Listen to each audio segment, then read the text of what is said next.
நான் அனுபவப்பட்டதுக்கு அப்புறமா ஒரு சில விஷயங்களை ஃபேஸ் பண்ணதுக்கு அப்புறமா ஃபர்ஸ்ட் நான் நினச்ச விஷயம் இவ சினிமாக்குள்ளேயே வரக்கூடாதுன்னு. ஒரு சிஸ்டரா ஒரு அக்காவா நான் வந்து ஒரு அம்மானே வச்சுக்கோங்களேன், அவளை ஒரு அம்மாவா நான் ஃபீல் பண்ணியே இந்த மாதிரி விஷயங்கள் எல்லாம் அவள் ஃபேஸ் பண்ணக்கூடாது. ஏன்டா ஐயோ இதெல்லாம் மோசமா இருக்கு அவளுக்கு இந்த நிலைமை. அதான் நான் ஆரம்பத்தில் தான் சொன்னேன், சினிமாக்குள்ள வரணும்னு மட்டும் யோசிக்காத, நான் வந்துட்டேன் அம்மாவோட இன்ட்ரெஸ்ட்ல நான் ஒன்று ஒரு குடும்ப சூழ்நிலையே நான் உள்ள வந்துட்டேன், பட் நீ வரக்கூடாதுங்கிறதுல நான் ரொம்ப ரொம்ப யோசிச்சேன் அவளை. ஸோ அவள் வருவான்றதே நான் எதிர்பார்க்காத ஒரு விஷயம். நானே எதிர்பார்க்கலைங்க.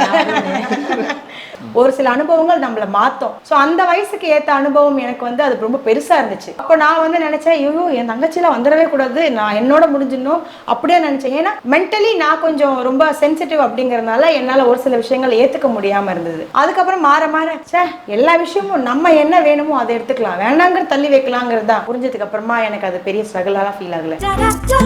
Taste the Milky Mist ice cream. Milky Mist ice creams.